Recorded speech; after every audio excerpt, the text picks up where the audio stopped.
चलिए, आज की क्लास में मैं अगेन आपको कुछ ऑपरेटर्स की एक्स्ट्रा चीजें बताऊंगा।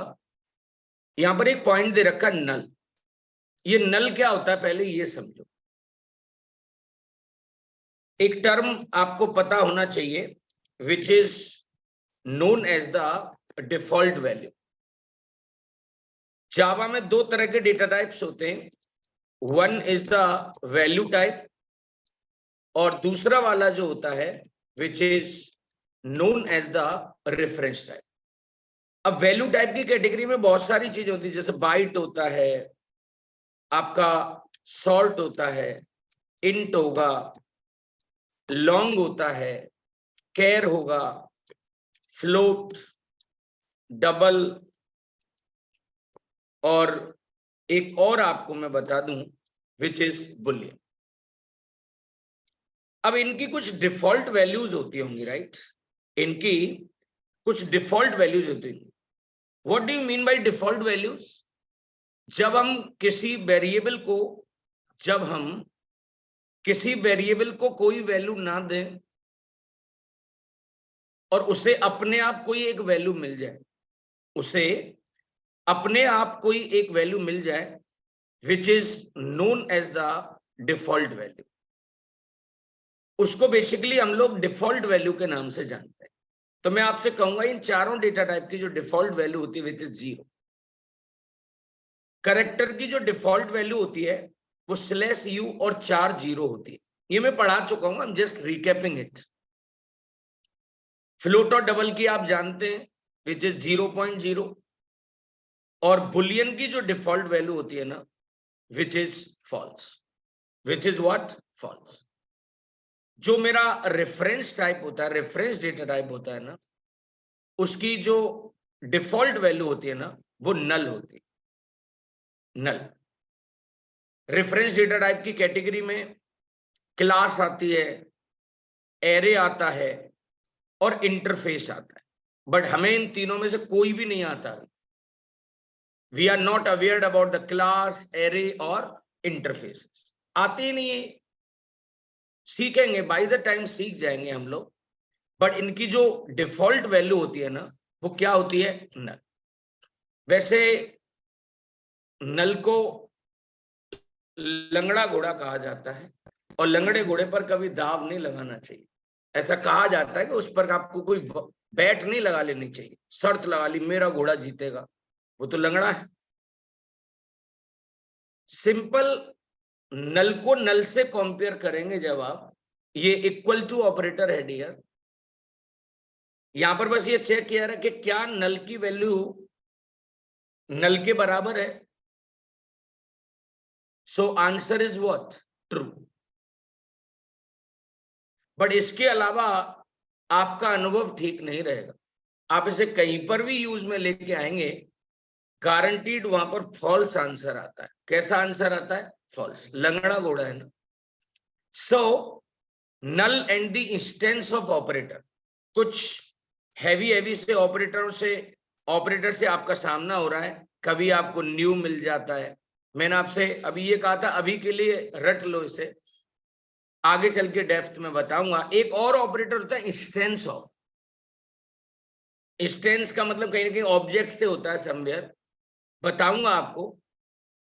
You should know that calling instance of on the null literal का मतलब वैल्यू होता है, ऑन द नल लिटरल और a null reference always returns what? False. जैसे नल है, इंस्टेंस ऑफ, क्या ये नल इसका ऑब्जेक्ट है? ये ऑब्जेक्ट बेसिकली क्लास है। अगर आपसे कोई ये कहा जाए हमारे देश में सबसे ऊपर कौन है, तो मोदी नाम आएगा। अब आप मुझे ज्यादा ग्रामर मत सिखाना कि नहीं नहीं सर, वो जो राष्ट्रपति हैं लेडी वो आएंगी, द्रौपदी मुर्मू आई थिंक। मैं उसमें जाना नहीं चाहता। आपसे कोई ये पूछे कि जावा में भले ही सर अभी हमें क्लासेस नहीं आती हैं, बट कोई हमसे ये पूछे टॉप वाली क्लास का नाम क्या है, जो सबसे ऊपर है, तो उस क्लास का नाम ही ऑब्जेक्ट है। अगर कोई आपसे पूछे the mother of all classes, so the name is object, और ऑब्जेक्ट का ओ कैसा है यहाँ पे? कैपिटल। ये मैं आपको बता चुका हूं, जावा में जितनी भी क्लासेज होती हैं उनका पहला लेटर कैपिटल होता है। आप इससे किसी के साथ भी कंपेयर करें कि क्या ये इसका रेफरेंस है, इसका ऑब्जेक्ट है, ये गारंटी से आपको कैसा आंसर देगा? फॉल्स है। यहां पर इसका एक वेरिएबल बनाया, जैसे इंट का ए बना लेते ना आप, ऐसे ही हमने ऑब्जेक्ट का एक वेरिएबल बनाया, नो ऑब्जेक्ट हियर। अरे नल का मतलब होता नथिंग, अभी कुछ है ही नहीं। यहां पर बोला नो ऑब्जेक्ट हियर, अरे नल दे लो या नल को किसी वेरिएबल में रख लो, बात तो एक ही है भाई। हमने कहीं पर 10 लिख दिया और ए इज इक्वल टू 10 लिख दिया, फिर ए को यूज कर लो, बात तो बराबर ही हुई ना। यहां पर इसमें भी क्या है? नल है। क्या ये नल स्ट्रिंग क्लास का ऑब्जेक्ट है? Is this the instance of string? No, null ये कहता है मैं कुछ भी नहीं हूं, नथिंग इज विद मी। इस केस में भी देखो कह रहा है बोथ प्रिंट फॉल्स, दो ही तो प्रिंट थे। याद रखने का बस तरीका यह है, नल एक डिफॉल्ट वैल्यू होती है of the reference data type. जब आप उनको वैल्यू नहीं देते हो तो बाय डिफॉल्ट उसमें नल होता है।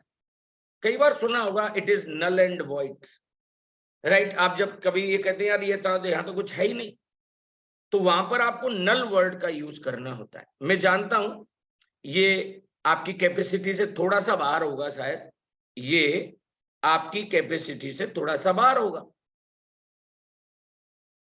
The last example does not compile, जो मैं ये बताने जा रहा हूं, देखिए नल डबल इक्वल टू नल चल रहा था, परंतु जो इसकी बात कर रहा है, the last example does not compile since null is used on the right side. Null देखिए इधर लेफ्ट वाली साइड में ये आपको ये बताने के लिए बैठा है कि मैं कुछ भी नहीं हूं, बट इधर जिससे चेकिंग होती है, वहां पर कोई एक प्रॉपर टाइप या प्रॉपर कोई वैल्यू होनी चाहिए, और यहां पे ये नथिंग है। आप इससे नल को कभी भी इधर राइट साइड में, इंस्टेंस ऑफ के राइट साइड में कभी यूज नहीं। इंस्टेंस ऑफ टाइप होता है हमेशा, इंस्टेंस ऑफ क्लास होता है हमेशा। जिसकी ये लेफ्ट वाली चीज होगी उसके राइट में उसका टाइप होता है। हो सकता है अभी ये चीजें डाइजेस्ट ना कर रहे हो आप लोग, मैं सिंपल आपसे ये रिक्वेस्ट करूंगा कि जितना भी आपको ये थ्योरेटिकली पढ़ाया जाता है उससे आप करके जरूर देखें कि क्या जो यहाँ पे स्लाइड पे लिखा है वेदर इट इज वर्किंग और नॉट, काम कर भी रहा है या नहीं कर रहा है। जैसा वहां लिखा है वैसा ही उसका बिहेवियर होना चाहिए। देख लेते हैं एक बार ऑपरेटर्स प्रोजेक्ट। चाहो तो इसमें कोई एक नया डेमो बना सकते हैं, या फिर इसी पे डबल क्लिक करो, सोर्स में जाओ, प्रोजेक्ट में जाओ, और कोई भी किसी भी प्रोजेक्ट में जाके यूनरी प्लस डॉट जावा पर क्लिक कर दिया। हमें तो अपना कोड ही तो लिखना है। हम मेन के अंदर गए और ये सारी चीजें हमने हटा दी। आज मैंने आपके सामने लिखा था सिस आउट, और यहां पे लिखा था क्या नल के बराबर होता है? यस, नल तो नल के बराबर है। आपने राइट क्लिक किया, run as Java application, okay, see it is showing true.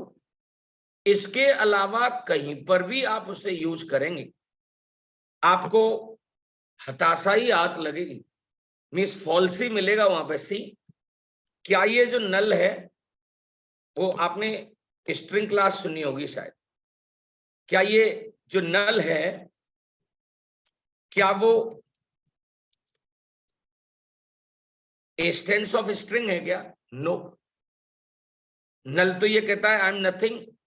आप यहां पे समवेयर राइट क्लिक करें, run as Java application, okay, आपने देखा एक जगह ट्रू आ रहा है और एक जगह हमारा फॉल्स आ रहा है। क्या ये बात डाइजेस्ट करती है आपको? ये कुछ पॉइंट्स मैंने आपको इसके अंदर बताए। आप थोड़ा सा और एक्सप्लोर करते रहना इस चीज को। जब आप 1-2 महीने बाद इनकी प्रैक्टिस करेंगे तो आपको एक टेंशन जरूर होगी। ये लाइन आपने वहां से उठाई, यू हैव पेस्टेड हियर, और ये एरर दे रही है। आप कहेंगे सर मैं बहुत मन से काम कर रहा हूं बट एक लाइन में एरर आ रही है। अरे this is the objective of this line कि एरर आनी चाहिए। यही तो आपको बताया गया है कि ये लाइन लास्ट वाली जो कंपाइल ही नहीं होगी, और कंपाइल नहीं हो रही तो आपको खुश होना चाहिए कि भाई नल को नल से ऐसे नहीं कंपेयर करा सकते। इंस्टेंस ऑफ राइट में हमेशा टाइप होना चाहिए। आप यहाँ पे नल की जगह सुप्रीम क्लास को लिख सकते हैं। What is the supreme class name? Which is object. मैंने समवेयर राइट क्लिक किया, run as Java application, then I have clicked on what, okay. देख रहे हैं आप, ट्रू, और यहां पे दोनों जगह पर क्या आ रहा है बेटा? फॉल्स। मुझे पूरी उम्मीद है ये पॉइंट आपको समझ में आया हो। ये नल एक छोटा सा टॉपिक था जो मैंने आपको पढ़ाया है। Null is the default value of the reference data type. आपको मैं लॉजिकल ऑपरेटर पढ़ा चुका हूं। I have taught you the logical operators, right? Logical operator 3 होते हैं। लॉजिकल ऑपरेटर 3 होते हैं। कौन कौन से होते हैं भाई? Number 1 logical and, this one. Second one is the logical और, 2 पाइप के साइन लगाते हो आप। And third one is logical not, जहां पर हम एक्सक्लेमेटरी साइन का यूज करते हैं। There are 3 operators, logical and, logical or logical not. ये सारा कुछ बता चुका हूं कि इसमें both condition must be true. इसमें कोई एक भी कंडीशन ट्रू होगी then it is going to work. ये लॉजिकल नॉट है जो कि रिजल्ट को ही इन्वर्ट कर देता है, ट्रू का फॉल्स कर देगा और फॉल्स का ट्रू कर देगा। ये बात आपको मैं बता चुका हूं, बट इसके साथ साथ मैं ये भी बता चुका हूं कि ये हमेशा बुलियन डेटा टाइप पर काम करता है। यानी कि इस लॉजिकल एंड के और राइट, लेफ्ट में और राइट में हमेशा बुलियन वैल्यू होनी चाहिए, ट्रू और फॉल्स होना चाहिए। या तो हाथों से लिखो ट्रू और फॉल्स, या कोई ऐसा एक्सप्रेशन लिखिए वहां पर जो ट्रू या फॉल्स जनरेट करे। तो आप कभी भी नोटिस करना आपने क्या लिख रखा होगा, 7 is greater than 5 is this, and 5 is less than 6, ऐसा लिख रखा होगा। तो ये एट द एंड ये ट्रू और फॉल्स ही तो जनरेट करता होगा। तो जब भी कभी कोई भी लॉजिकल ऑपरेटर है, उसका अगर वो बाइनरी है तो उसके दोनों तरफ बुलियन वैल्यू होनी चाहिए, और अगर वो यूनरी है तो उसके एक ही तरफ वैल्यू होनी चाहिए। ये डिपेंड करता है। सो मैं आपसे रिक्वेस्ट करूंगा कि आप इससे थोड़ा सा पढ़ें। बट आज मैं इसका आपको एक एक्सटेंशन बताना चाहता हूं। एक और ऑपरेटर होता है which is known as the bitwise logical operator. What we say bitwise logical operator. ऐसा लगेगा कि यार ये तो वही चीज है। नो, ये वो चीज नहीं है। आप खुद देखिए, बिटवाइज लॉजिकल एंड में 1 एम्परसेंट का साइन है, बट उसमें कितने थे? 2 थे। ये बिटवाइज और है, जो ये कैरेट का साइन दे रखा है डियर, दिस वन, इसको बेसिकली एक्सक्लूसिव और कहते हैं। शॉर्ट फॉर्म में लिखोगे तो इसे एक्सॉर कहते हैं। ये वाला जो कैरेट का साइन, जो ये पाइप का साइन है, इसको इंक्लूसिव और कहा जाता है। कौन सा और कहते हैं इसे? इंक्लूसिव और कहते हैं। नाम तो पता होना चाहिए ना। इसको इंक्लूसिव और इसको एक्सक्लूसिव और, दोनों में कोई ना कोई अंतर होगा बेटे। आपको नाम से आप उसका सिंबल देखे तो उसका नाम तो बता पाए कम से कम। This is bitwise and, this is bitwise or, this is known as the bitwise XOR. But ये जो ऑपरेटर मैं आपको बता रहा हूं, these are the bitwise operators, right? ये है बहुत रोबस्ट, है बहुत स्ट्रॉन्ग। क्यों? जो लॉजिकल ऑपरेटर्स थे वो सिंपल बुलियन पर काम करते हैं, बस Boolean types. But if I talk about the bitwise operator ना, ये बुलियन पे तो काम करते ही करते हैं, बट ये न्यूमेरिकल डेटा टाइप्स पर भी काम करते हैं, नंबर्स पर भी काम करते हैं, तो इट इज मोर रोबस्ट ना। मैं ये लाइन आपको रिपीट करना चाहूंगा, may be apply to the both numeric and boolean data type. So ये अपना रंग बदल लेते हैं। मैं आपके साथ हूं, एज अ टीचर हूं, but once I live in my house, I treat as a father. जगह बदलने पर जैसे ही जगह बदलता है, रोल बदल जाता है। Same concept is here. जब कभी आप इस बिटवाइज ऑपरेटर्स को बुलियन डेटा टाइप के साथ काम करते होंगे तो इनको लॉजिकल ऑपरेटर्स कहा जाता है, और जब ये नंबर के साथ काम करते हैं तो इनका एक नया नाम हो जाता है, which is known as what? Bitwise operator. And they perform the bitwise comparisons of the bits that compose the numbers. मैं चाहूंगा ये जो आपके सामने है इनको ट्रुथ टेबल कहते हैं। कौन सी टेबल कही जाती है? These are known as the truth table.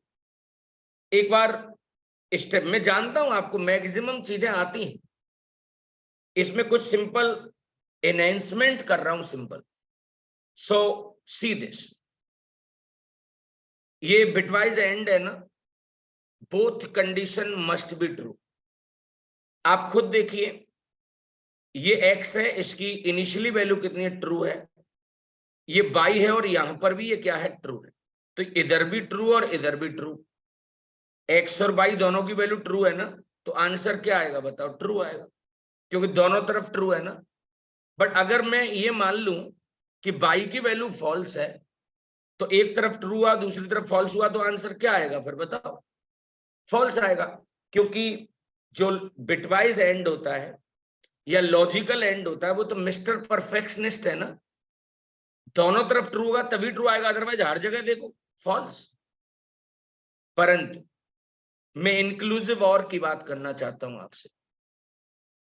एक भी तरफ अगर कंडीशन ट्रू है ना, एक भी तरफ, तो भी ट्रू आएगा। दोनों तरफ ट्रू है, which is known as ice on cake, सोने पर सुहागा, राइट?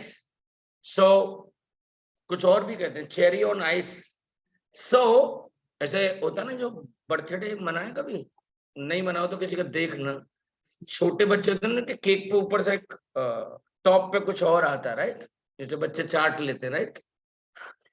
ये इंक्लूसिव और है, इधर ट्रू है इधर ट्रू है, ट्रू आ रहा है, यहां ट्रू है फॉल्स है, नो प्रॉब्लम। किसी एक तरफ तो ट्रू है ना, यहां फॉल्स है यहां ट्रू है, तो ट्रू आ रहा है।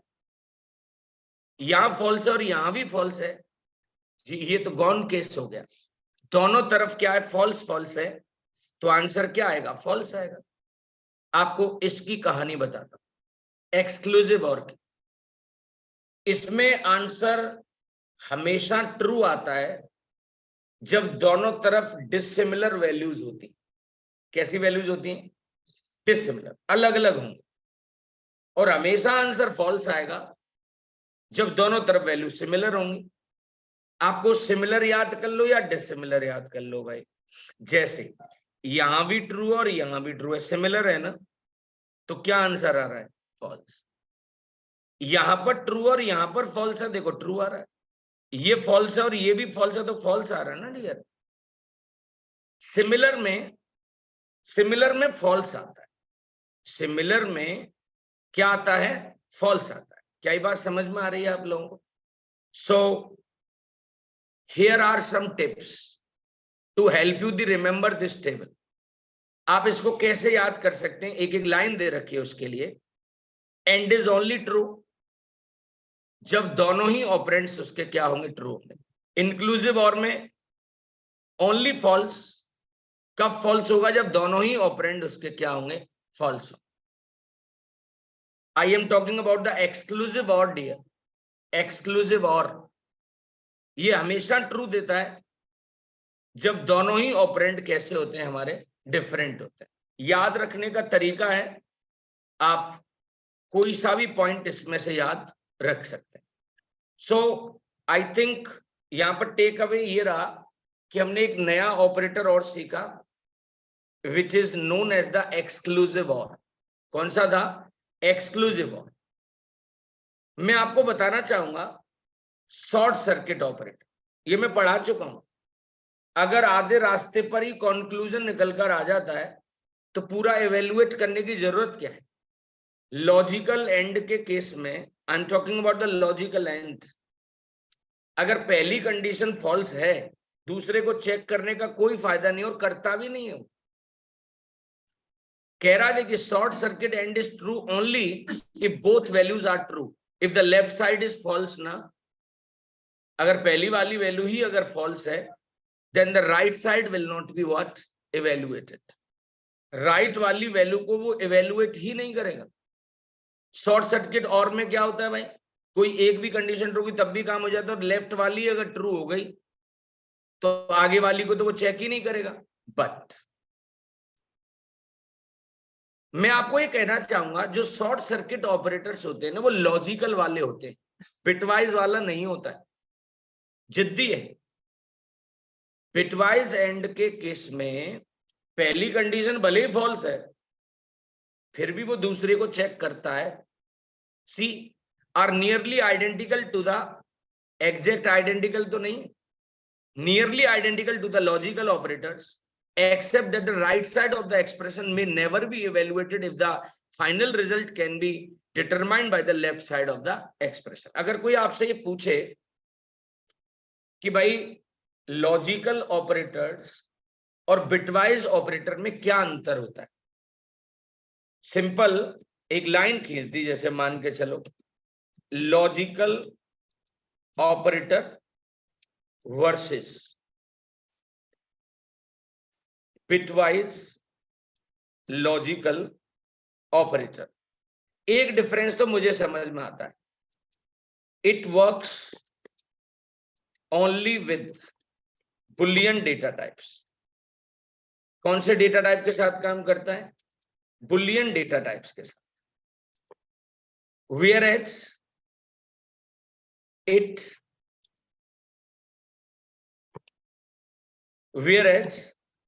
it works with Boolean as well as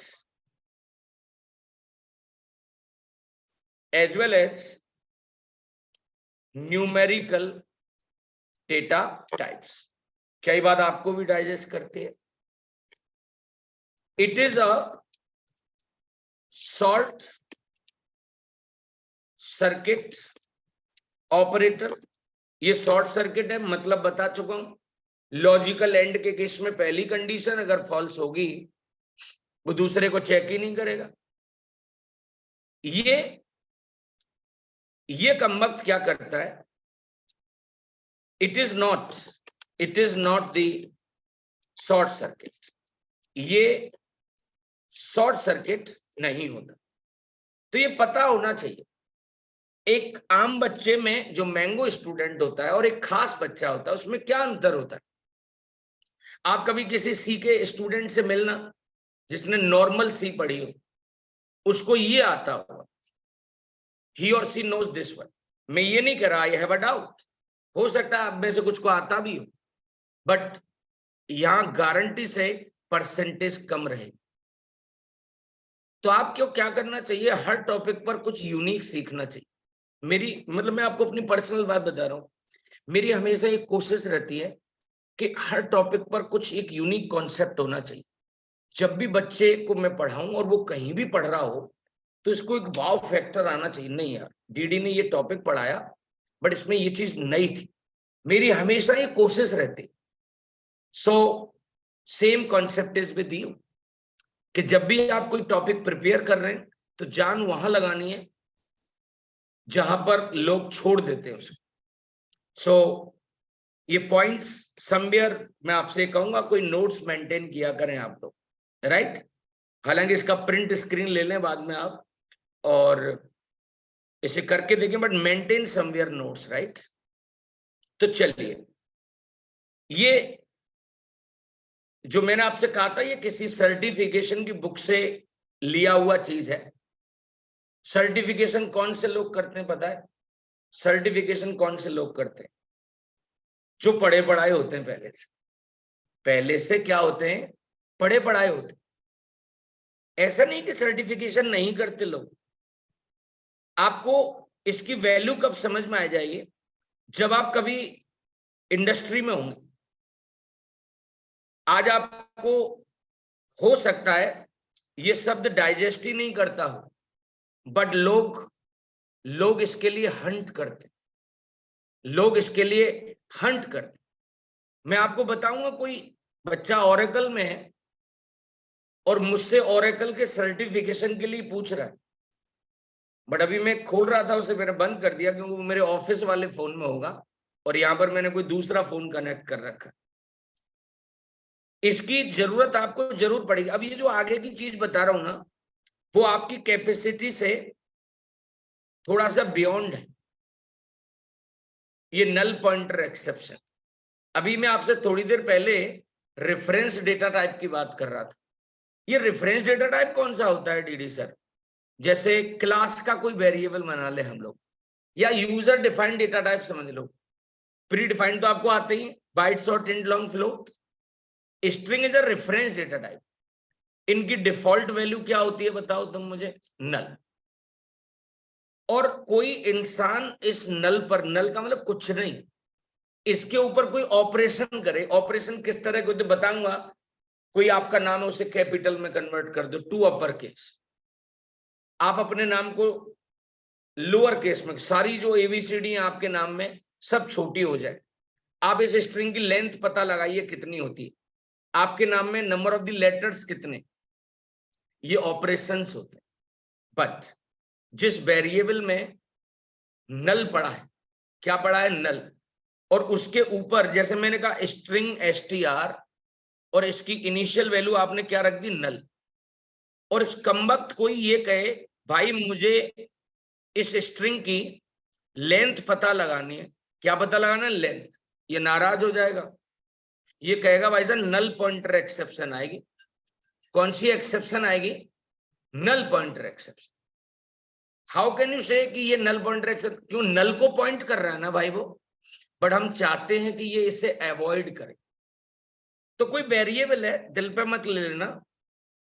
variable का नाम रखा मैंने डक। डक बतख को कहते हैं।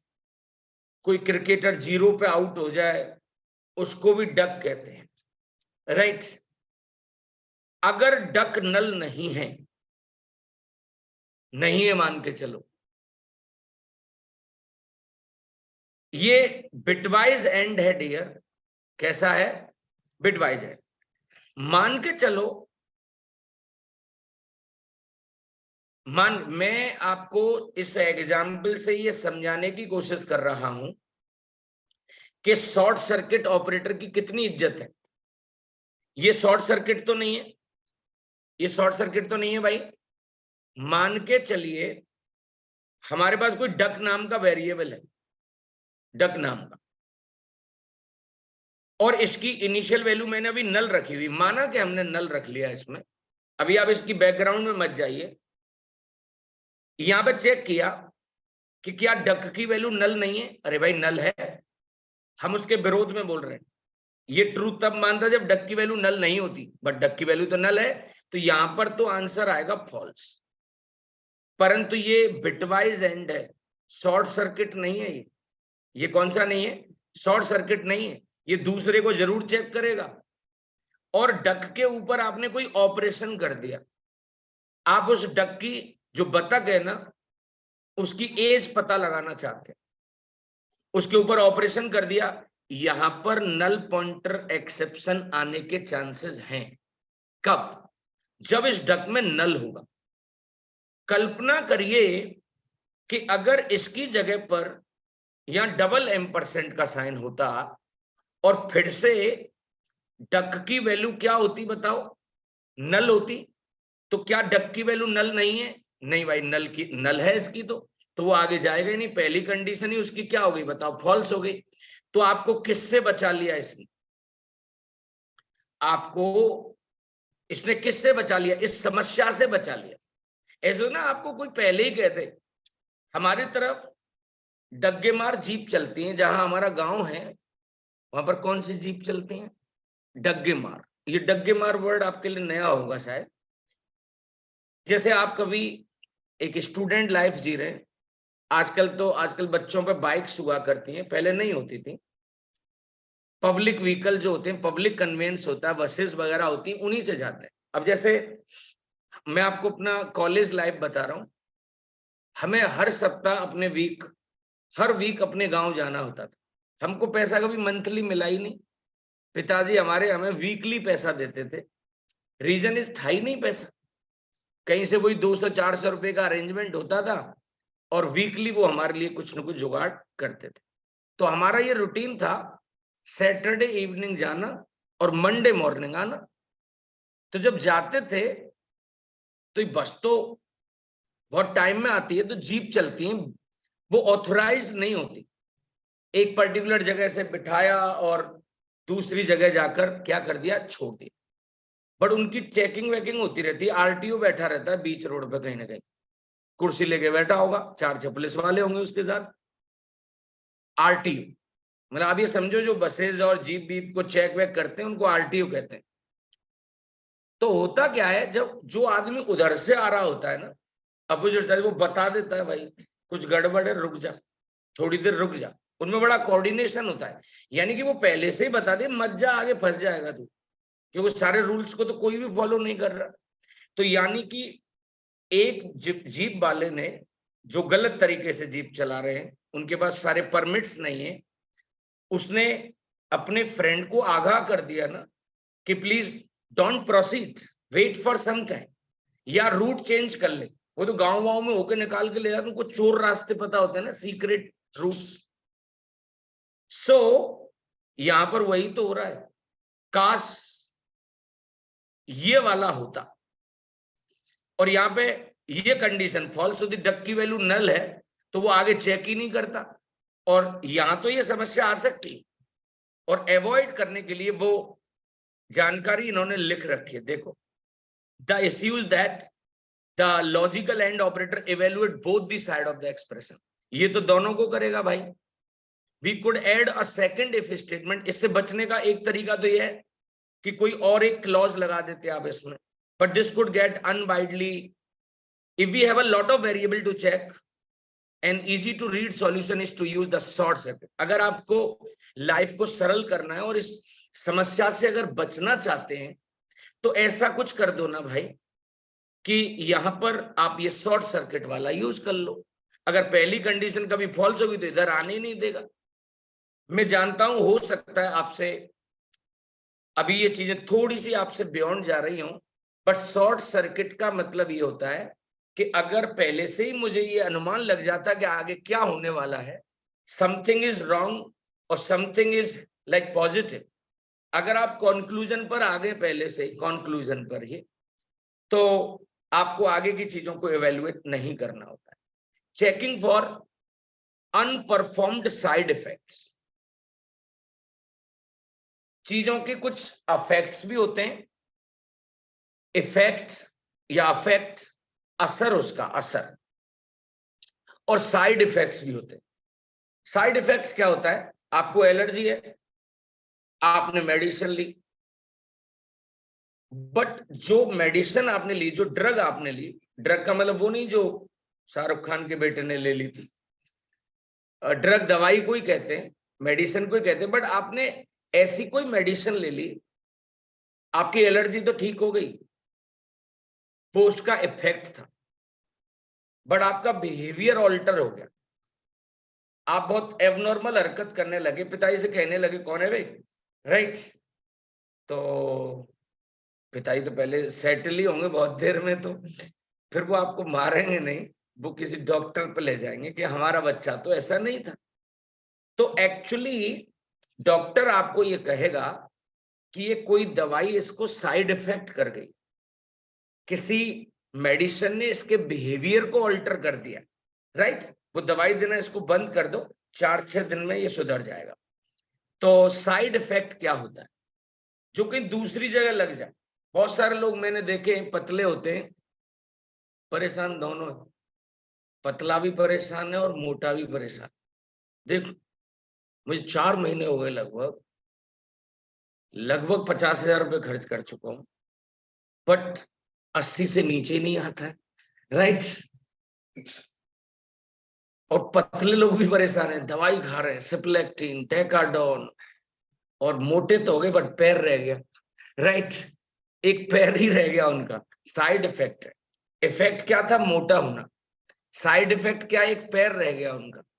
आज मैं आपको कुछ ऐसा बताऊंगा, एक रेविट नाम का वेरिएबल बनाया और उसकी वैल्यू क्या थी? 6। ये असाइनमेंट ऑपरेटर नहीं है, असाइनमेंट। यहां पर एक कंडीशन चेक की हमने कि क्या रेविट की वैल्यू 6 से ज्यादा या 6 के बराबर है, ग्रेटर देन और इक्वल टू कहते हैं। तो यहां पर ये कंडीशन ट्रू हो गई। बट क्योंकि यहां पे लॉजिकल और ऑपरेटर लगा हुआ है और इसका जो लवली नेम है वो क्या है?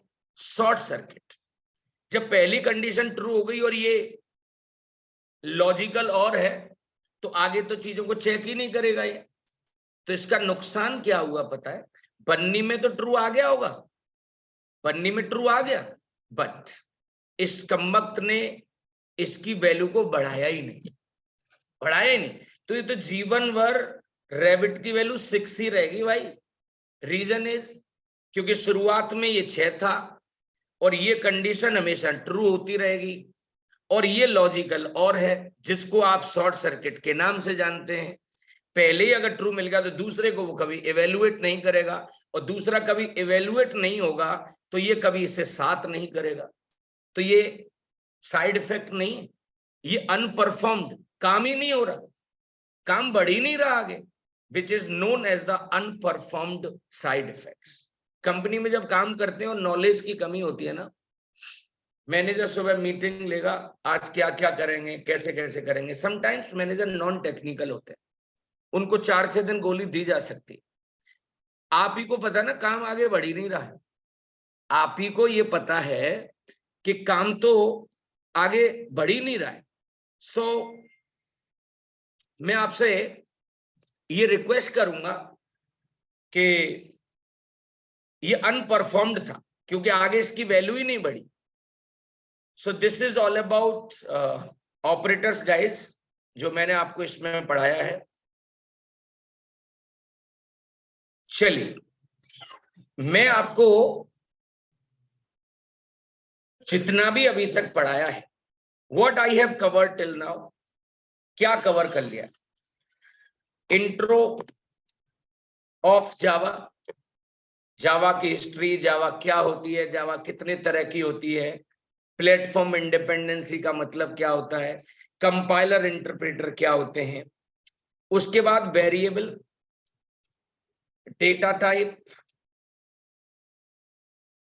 उसके बाद कास्टिंग जिसे आप कन्वर्जन के नाम से जानते, 2 तरह की बताई थी, इम्प्लिसिट और एक्सप्लिसिट, और my favourite topic which is operator. ये टॉपिक्स आपने अभी तक पढ़ लिए हैं, राइट?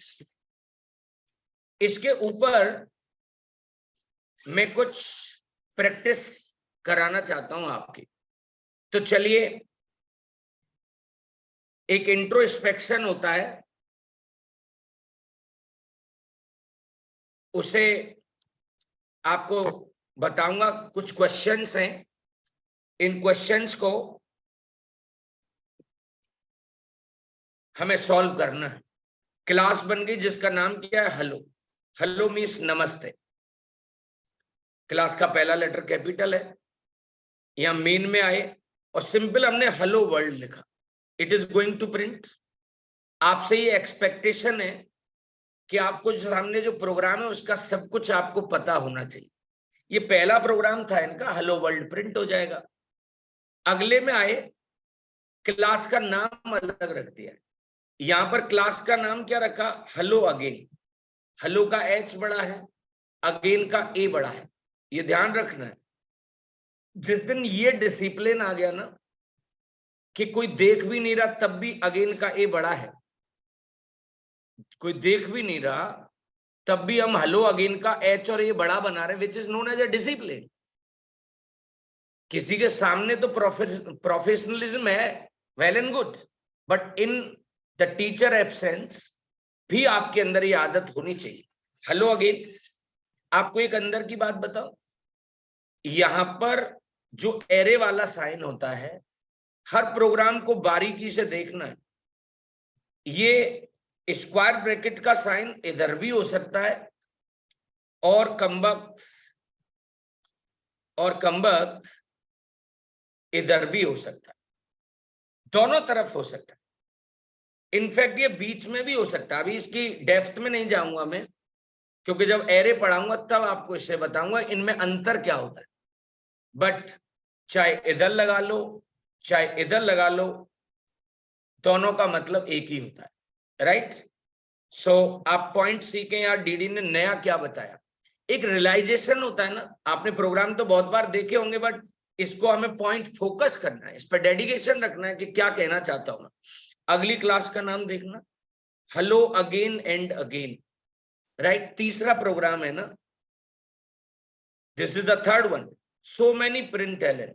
आप मेरा विश्वास करिए, ये जो कम्बक हेलो वर्ल्ड है ना, ये अलग अलग लाइंस पर आएगा। ये सब कुछ किस पर आएगा बेटा, अलग अलग लाइंस पर। Why it is coming on the different line, because of LN. LN बोले तो न्यू लाइन। हालांकि एक मेथड और होता है dear, which is known as a print. Print क्या करता है, प्रिंट तो कराएगा बट कर्जर को नई लाइन पर नहीं लाता है भाई। कर्जर को कभी भी नई लाइन पर नहीं लाएगा, ये सारी लाइन अलग अलग आएंगी। आप प्लीज इसे करके जरूर देखें, you should do it. Class का नाम क्या है भाई, माई क्लास। इस क्लास के बाद आप मुझसे कुछ पूछ भी सकते हैं, घर पे कोई प्रोग्राम बनाया और नहीं चला, कोई प्रॉब्लम नहीं है, आप गलती करके तो लाओ। एक क्लास बनाई, क्लास का नाम माई क्लास रखा। आपने नोटिस किया हो ज्यादातर हम प्रिंट एलन में डबल कोट्स में वैल्यू प्रिंट कराते हैं, but it can print anything. इस पूरे प्रोग्राम में नई चीज क्या है, हमने एक न्यूमेरिक वैल्यू प्रिंट करा के देख ली। अगला प्रोग्राम फिर बनाया, क्लास का नाम, मैंने क्लास का नाम कैन बी एनीथिंग। मैं आपको बता दूं, इससे आप कुछ भी प्रिंट करा सकते हैं डियर। आपने स्ट्रिंग प्रिंट करा ली, इंटीजर प्रिंट करा लिया, फ्लोटिंग पॉइंट वैल्यू प्रिंट करा ली, बुलियन प्रिंट करा लिया। मजे की बात देखिए, आप इसमें कैलकुलेशन भी कर सकते हैं, आंसर 30 आएगा डियर। पहले अंदर की चीज इवेल्युएट होगी। यहां पर मैं आपको बता दूं, क्या 20 के बराबर ये ऑपरेटर है, इक्वल टू ऑपरेटर है भाई। 20 तो 20 के बराबर होता है। सो आई होप ये बातें आपको जरूर समझ में आ रही है। मैं थोड़ा सा आपको आगे लेके चलना चाहता हूं। आज तक आपने ज्यादातर चीजें मेन के अंदर लिखी हैं, बट आपको मैं एक बात बताना चाहता हूं, आप किसी भी वेरिएबल को मेन के बाहर बना भी सकते हैं और उसको वैल्यू भी दे सकते हैं, but you never print anything outside the function, outside the method. कभी भी प्रिंट एलन को आप डायरेक्टली क्लास के अंदर नहीं लिख सकते, इट इज अ क्राइम, ये क्राइम है। आप सिंपल, इसमें तो प्रिंट एलन आई लिखा हुआ है, आप मेरे कहने से यहां पे आ जाओ, it is not the main ना। मैंने यहां पे लिखा सिस आउट, और सॉरी वो तो लिखने ही नहीं दे रहा मुझे, बट मैं फिर भी जबरदस्ती लिखूंगा यहाँ, system dot out dot println. This is wrong, this is wrong. नाराज हो गया वो। हमेशा मेथड को मेथड के अंदर लिखा जाता है, मेन के अंदर लिखे। बहुत सारे स्टूडेंट्स को मैंने देखा है, दे नो प्रिंट एलन, कि प्रिंट एलन से प्रिंट हो जाता है, एलन से नई लाइन पर आ जाते हैं, बट उनको ये नहीं पता कि लिखना कहां होता है। वो तो संयोग की बात है कि आप हर काम मेन के अंदर कर रहे हैं, बट मैंने इस वाले println को, टॉकिंग अबाउट दिस println, इसको इसके बाहर लिख दिया, इसके बाहर लिख दिया। क्या ये बात आपको भी समझ में आ रही है? सो थोड़ा सा आपको आगे लेके चलता हूं।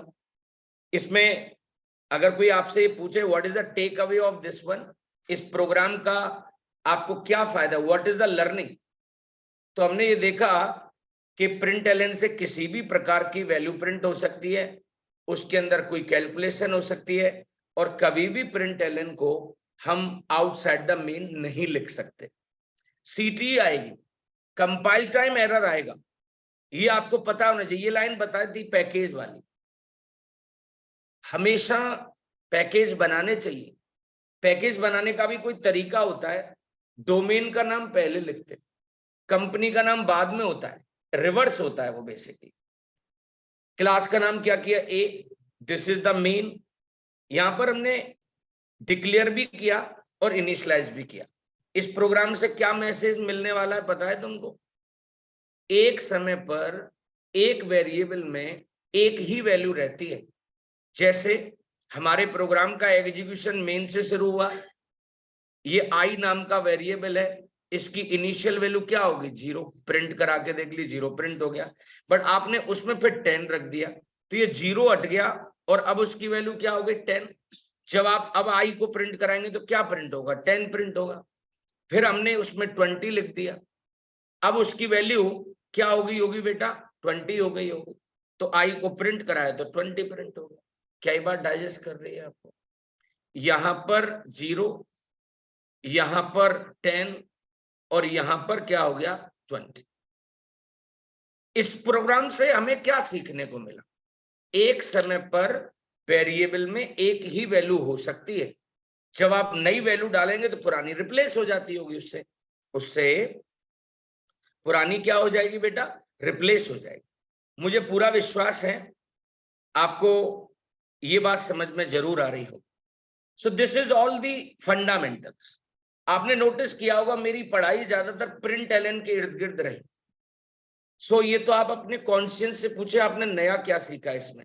मेरी समझ में println मेन के बाहर एरर दे देता है, ये आपके लिए हो सकता है नई चीज हो, ऐसा हो सकता है ये आपके लिए नई चीज हो।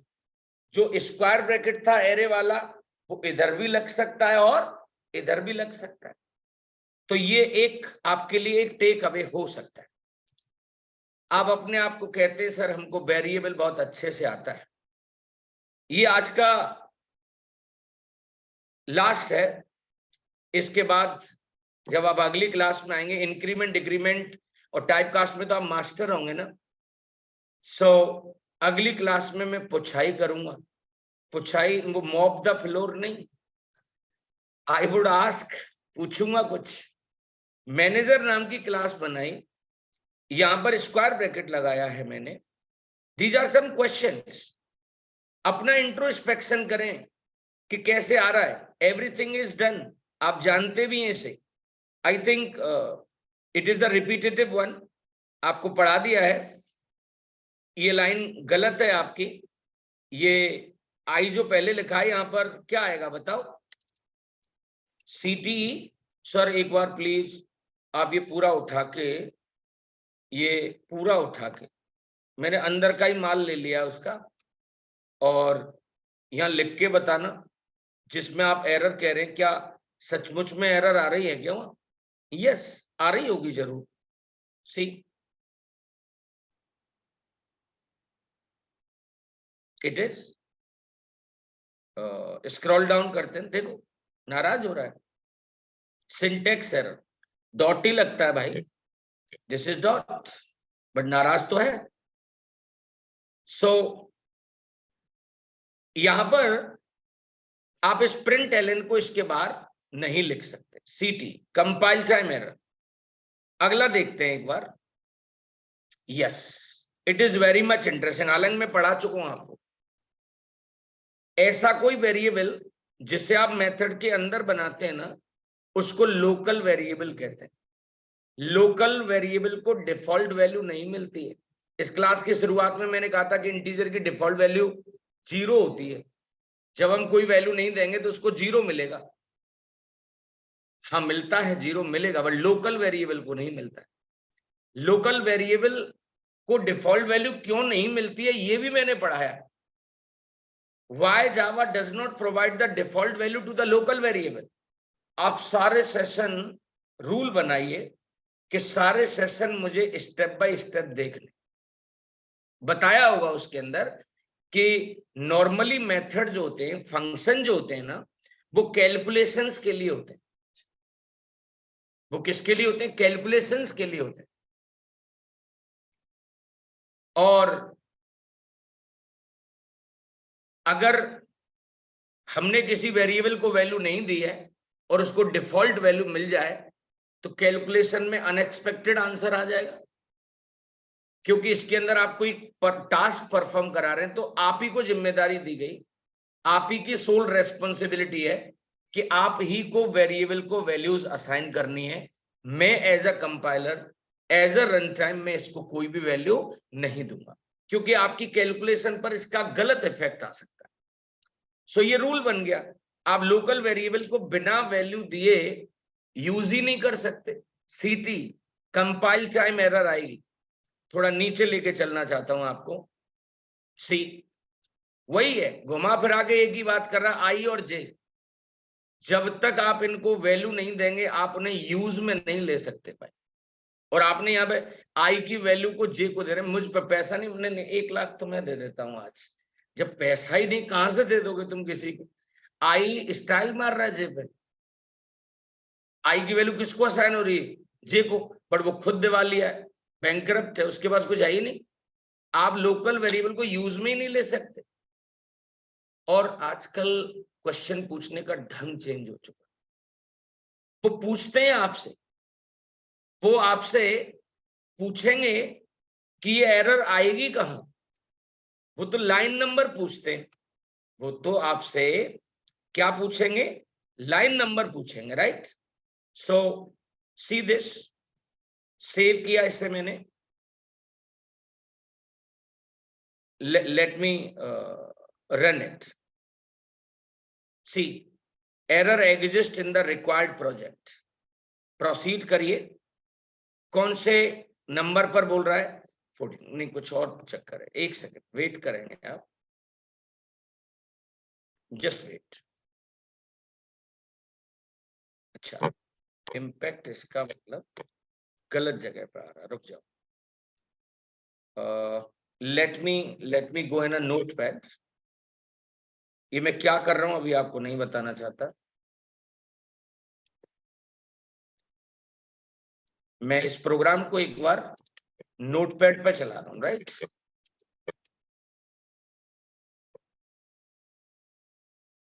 Just wait.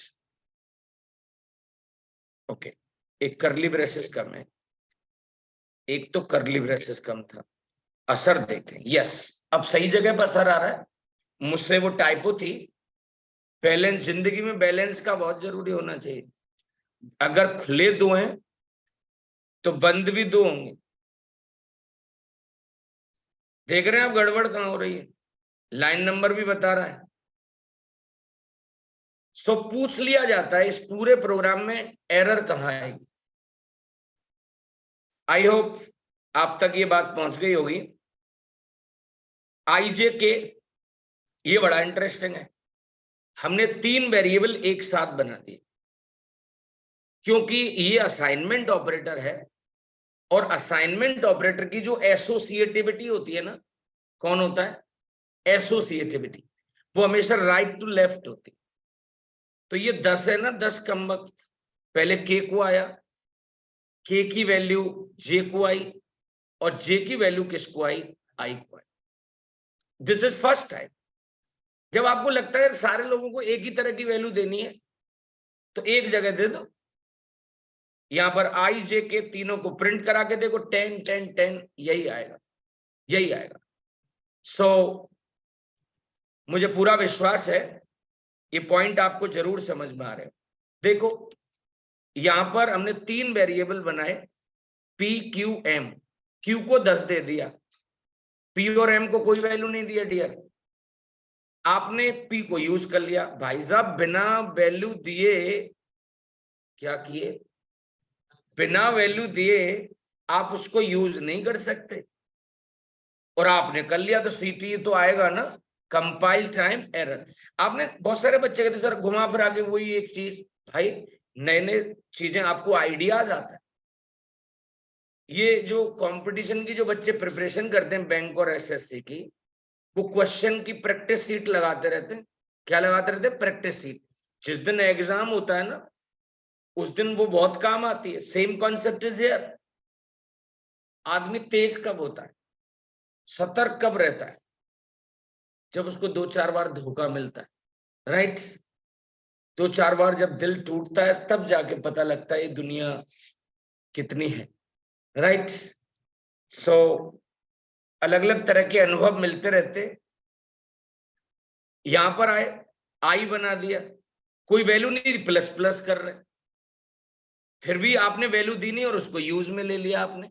It is a problem, it is a problem कि लोकल वेरिएबल को जब तक आप यूज नहीं कर सकते, इसमें बताएंगे मुझे कोई परेशानी नहीं आएगी। क्यों सर? यहां पर भी तो वैल्यू नहीं दी आपने। अरे हमने यूज भी तो नहीं किया उसे, हमने उसे यूज भी तो नहीं किया। चलिए थोड़ा सा आगे चलते हैं। यहां पर आप आइए, बहुत एफर्ट्स किए इसके पीछे मैंने, आप इन्हें घर पे जाके सीखें। बिलीव में इससे पहले वाले बैच में कभी नहीं पढ़ाया, राइट? क्योंकि बच्चा अपने प्रति जिम्मेदारी नहीं होता। बताऊं वो क्या करते, बच्चे क्या करते हैं पता है? बच्चों ने फीस दे दी और तुरंत resume update, I have done Java, right? तो वो रिज्यूम भी किसी से जुगाड़ ही करते हैं। भैया तुम अपना रिज्यूम देना, वही चेप चाप दिया, राम की जगह श्याम कर दिया, राइट? लिख दिया आई हैव डन जावा। जैसे 1-1.5 महीने तक तो कुछ कहेंगे नहीं, फिर आएंगे सड़ा सा मुंह लेके, जन घर में कोई टेंशन चल रही है, क्या हुआ बताओ, ये कोर्स कब खत्म होगा सर, राइट? मेरे आग लग जाती है, मतलब मुझे तो फायदा है, इसमें पैसा आ गया ना, विटामिन एम आ चुकी है, राइट? भैया कल से मत आओ, नया बैच बना लेंगे। बच्चे आते रहते हैं 4-6 दिन बाद। सो आप ही के हित में है सब कुछ। आई की वैल्यू क्या प्रिंट होगी? 10, बट अब उसकी वैल्यू क्या होगी? 20, वो प्रिंट हो गया। फिर आई की वैल्यू क्या होगी? 50, उसको भी प्रिंट करा दिया। एक समय पर इसमें एक ही वैल्यू हो सकती, इसमें एक ही वैल्यू हो सकती। यहां पर वो 10 प्रिंट कराएगा, यहां पर 20 प्रिंट कराएगा, यहां पर 50 प्रिंट। कुछ समझ में बैठता है क्या? So these are the points. See ऐसा चलेगा, ऐसा चलेगा, कोई टेंशन नहीं है इसमें। यूज करने से पहले आपने उसको वैल्यू दे रखी। मुद्दा यह है जब यूज हो रहा है उससे पहले वैल्यू दी या नहीं दी, आपने वैल्यू दी या नहीं दी, कोई दर्द तो नहीं है अब तक? इनको कहते क्या है डीडी सर, एक बार बता दो। मैंने बताया होगा, इस वाली लाइन पर कोई बैठ जाए और पूछे इसको क्या कहते हैं, इसको वेरिएबल डिक्लेरेशन कहते हैं। इस वाली चीज को क्या कहेंगे सर? वेरिएबल आप जानते हैं, अंडरस्टूड है। यहां पर एक वर्ड यूज कर लिया, इनिशियलाइजेशन। अगले पॉइंट पर आए हम लोग, this one, see much interest. आपको तरह तरह की चीजें मिली। यहां वेरिएबल डिक्लेयर कर दिया, यहां पर पहले वैल्यू असाइन हुई है, पहले वैल्यू असाइन हुई है, आई में 10 आ गया, असाइनमेंट ऑपरेटर है ना डियर। वैल्यू असाइन होगी, फिर प्रिंट भी हुई होगी। प्रिंट एलन अपना काम थोड़ी छोड़ देगा, वो तो लास्ट में अपना काम करेगा ही करेगा। यहां पर फिर प्रिंट कराइए, 10 2 बार आएगा डियर। ये 10 कितनी बार आने वाला है? 2 बार। सर एक बार प्लीज बता दीजिए, देख रहे हैं आप कितने कितने फ्लेवर्स हैं इसके? So come here, within println हम कुछ भी कर सकते हैं। ओके पर क्लिक किया, क्या आंसर आ रहा है बताओ? 10 10। सो मुझे उम्मीद है ये बातें समझ में आ रही होंगी। दो वेरिएबल अलग अलग भी बना सकते थे, int I int J. It is nonsense but legal. ये बातें तो नॉनसेंस है। इसका स्मार्ट तरीका तो ये होता भाई, आई कॉमा जे एक ही बार में बना देते, बट ऐसा हो सकता है इंट आई इंट जे। आज के जमाने में किसी लड़की का नाम मायावती नहीं हो सकता, हो सकता है बट लगेगा चीटिंग कर लिए कहीं से। सो नॉनसेंस का फील आता है, राइट।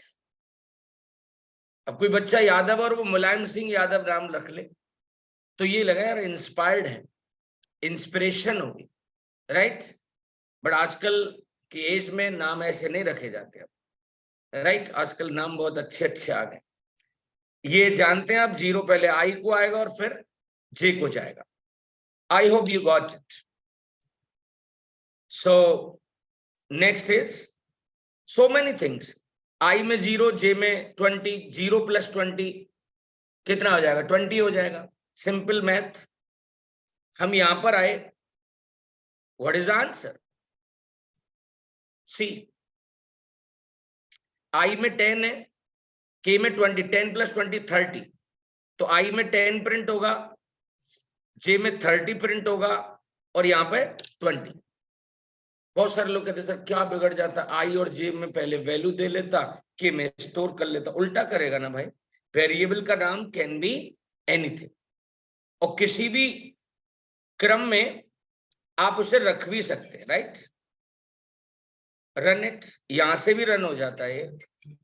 ओके पर क्लिक किया मैंने, I have click on okay. 10, 30 और 20, दीज आर दी पॉइंट्स। आपको यही तो बताया था। सो घबरा मत जाना कि नॉर्मल मैथ में तो 20 पहले आता, 30 बाद में आता है। How it is possible? Everything is possible in coding. दो ही जगह हर चीज संभव है। सो